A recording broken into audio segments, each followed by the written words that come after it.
Olá, meu amigo, minha amiga, não pense que a vitória está perdida, pois se é de batalhas que se vive a vida. Bom, essa frase é do Raul Seixas, vocês me corrigiram ainda aqui no último programa que eu fiz, que eu citei Raul, né? Foi assim, nosso programa não é editado, né? Então vou lembrando, vou colocando para vocês.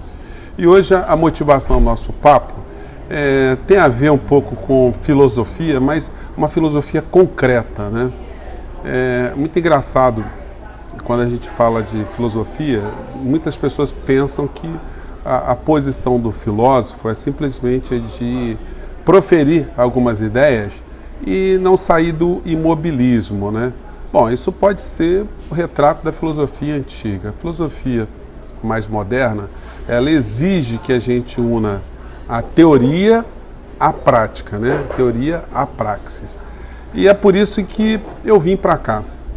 Eu acho que na medida que eu sou um sujeito da vida real e também procuro contribuir com alguns pensamentos, por que não ampliar cada vez mais essa conexão com muitas pessoas, né? Até porque, gente, depois que eu vi o que estava acontecendo no Brasil, o tumor maligno que se espalhou entre muitas pessoas pensantes e que vieram para a internet, falei, não, vamos tentar aqui funcionar como uma injeçãozinha, um remédiozinho no meio desse corpo que está muito adoecido e tem algumas pessoas funcionando como algum tipo de anticorpo, né, no meio dessa história.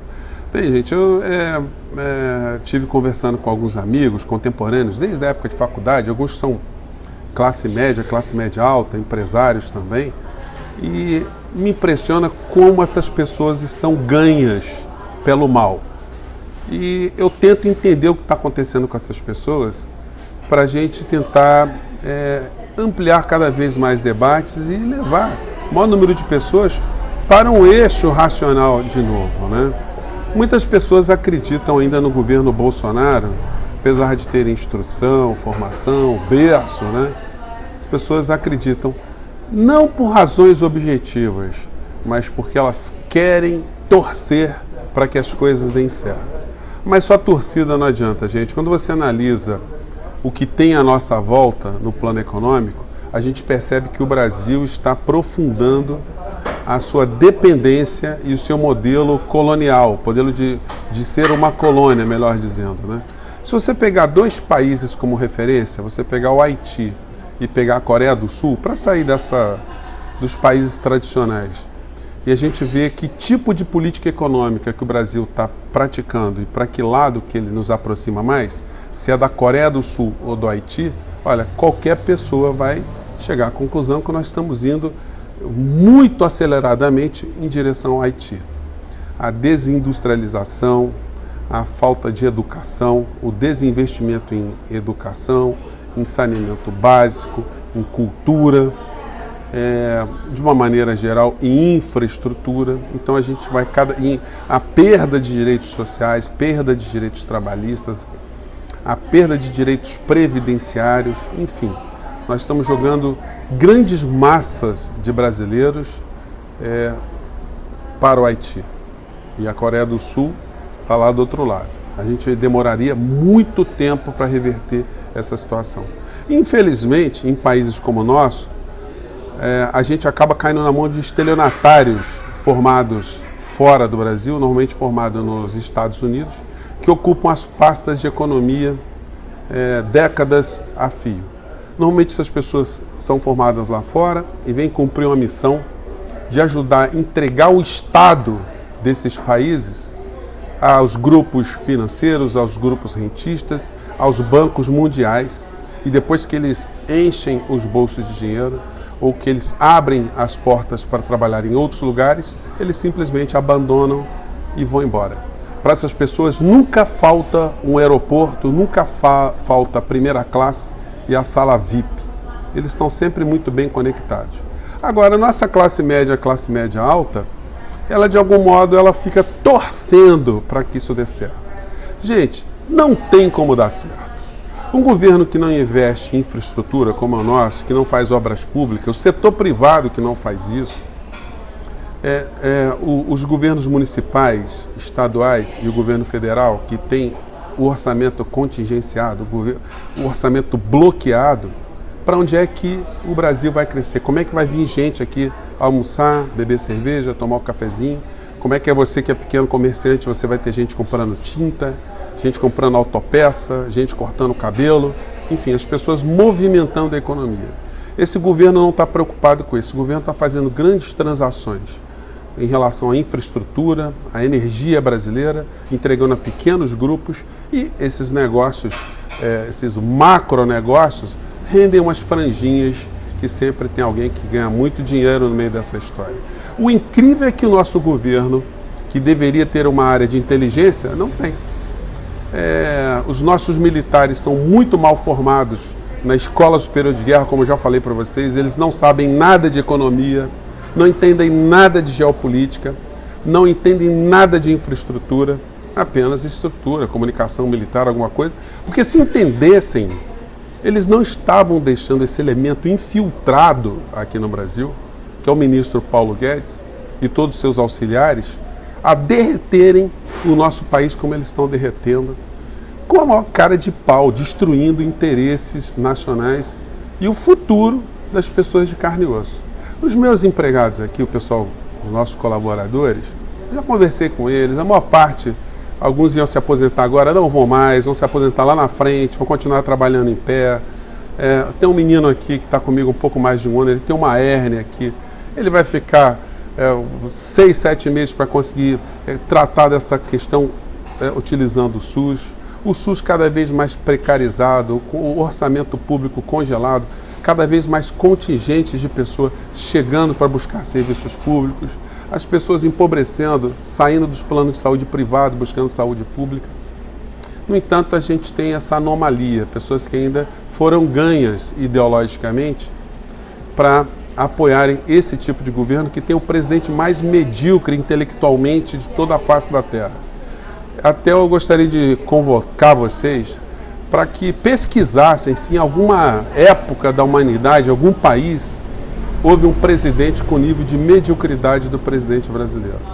É o medíocre ideal, porque é o medíocre que acaba servindo de uma forma absolutamente intensa para o sistema econômico, o sistema financeiro nacional e internacional. É o grande laranja do sistema. E aí pega um espertalhão como o Paulo Guedes, que ele conheceu outro dia, e aí pronto. É que nem aquela piada do português e do peixe, né? O português que ficou muito tempo de frente para o aquário, tentando domesticar o peixe, daqui a pouco o português estava mexendo com os lábios, né? O português é que estava mais parecido com o peixe. Então, esse tipo de situação que está acontecendo aqui no nosso país. Agora, o pior disso tudo, gente, é o empoderamento da ignorância, o empoderamento da escrotidão através de um personagem também que é um grande estelionatário intelectual, que é o Olavo de Carvalho. Esse homem ele funcionou como o pior tumor maligno que contaminou tantas pessoas pela internet que estão espalhando essa metástase comportamental. Do que eu estou falando?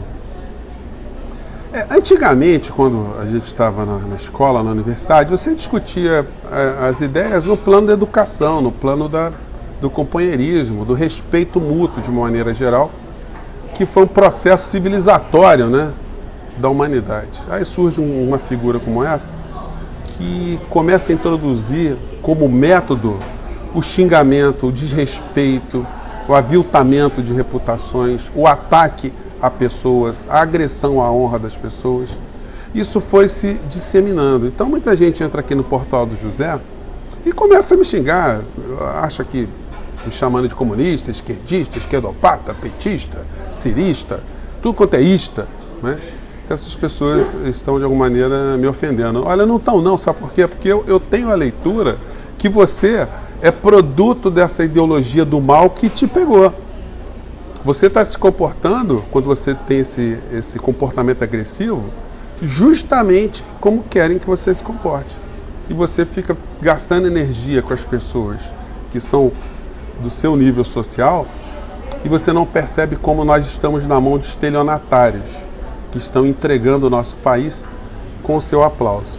Gente, o Brasil não tem a menor chance de ter um crescimento em 2020. Se você é pequeno empresário, se você depende de dinheiro circulando, o dinheiro vai circular, mas não vai circular para você não. Esse governo não tem esse tipo de preocupação. É um governo antissocial, antipatriótico, é um governo anticivilizatório. E como eu disse a vocês, depois você não encontra mais nenhuma dessas criaturas. Todos eles, a gente tem gente que passou aqui pelo Brasil, que está morando fora do Brasil. Não vou ficar citando o nome, mas tem aos montes. O ministro da Argentina agora no governo Macri, o governo caiu em desgraça, ele pumba, foi embora. Mas ele foi embora com a fortuna de 217 milhões de dólares. Isso aconteceu no Chile, com Pinochet, depois de ter como um cupim comido o Chile todo, com apoio do ministro nosso aqui, o Paulo Guedes, essa figura, né? Que também é um grande mentiroso, é um grande ilusionista, é um grande sedutor, né, de incautos, que acabam batendo palmas justamente para o ser mais entreguista da história do Brasil. Então, eu dou o benefício da dúvida até para o presidente da República. Ele não sabe o quão ele está sendo laranja. Ele pode ter uma noção, ele acha que está irritando a esquerda. Mas mais do que isso, ele está se prestando a ser o maior lacaio da história que o Brasil vivenciou durante toda a sua existência. Gente, eu vou ficando por aqui. Espero muito que nosso programa, vozes como a nossa, chegasse às pessoas mais simples do nosso país. Mas elas também estão sendo bombardeadas, gente. Se as pessoas que têm mais acesso à instrução, muitas estão ganhas para essa ideologia do mal, esse empoderamento da ignorância, as pessoas mais simples, elas ficam muito mais indefesas porque os grandes meios de comunicação corrompem o cérebro dessas pessoas. A programação ela é cada vez mais vulgar, cada vez mais ela provoca menos reflexão, cada vez mais ela conforma mais as pessoas, cada vez mais ela deixa as pessoas sem esperança, sem perspectivas. A dramaturgia sempre mostra que 90% da sociedade é um espaço formado por pessoas escrotas, sem princípios, vigaristas, trapaceiros, traidores, desonestos. E as pessoas ficam bombardeadas com esse tipo de linguagem, de pensamento que vai corroendo por dentro, né? E passam cada vez mais a não acreditar em organizações, em partidos políticos, em associativismos, em associações de moradores, em associações estudantis, em sindicatos, na organização partidária, na política como um meio de melhorar a vida das pessoas. Então ninguém presta. Aí a gente tem as religiões que pegam franjas dessa sociedade, que não tem a leitura que a situação concreta do homem é modificada primeiramente pelo próprio homem. Então essas pessoas acham que seus problemas estão muito mais no campo espiritual. Alguns estelionatários se apoderam de estruturas de igrejas para fazerem política e também ganharem muito dinheiro. A Igreja Católica também acaba sendo conivente com muitas dessas situações. Então a gente tem um ambiente perfeito para um grupo de espertalhões, estelionatários e salafrários nacionais e internacionais atuarem como bem entendem num país como o nosso. Então, gente, olha, se eu puder dar um recado sempre, como eu faço aqui, é no sentido de tentar conversar com as pessoas que estão raivosas, estão usando como método de conversa a agressão, para dizer para essas pessoas que elas são as principais vítimas dessa engrenagem toda, na medida que todos nós estamos indo rumo ao Haiti, mas pelo menos parcela da sociedade não vai poder dizer que foi enganada. Algumas pessoas estão conscientes do que está acontecendo e é contra esse caminho trágico que a gente ocupa espaço como esse que eu estou ocupando aqui. Tá bom, gente? Grande abraço, se inscrevam aqui no nosso portal, compartilhem nosso vídeo, utilizem como vocês quiserem. Tá bom? Um grande abraço, até o próximo vídeo. Tchau!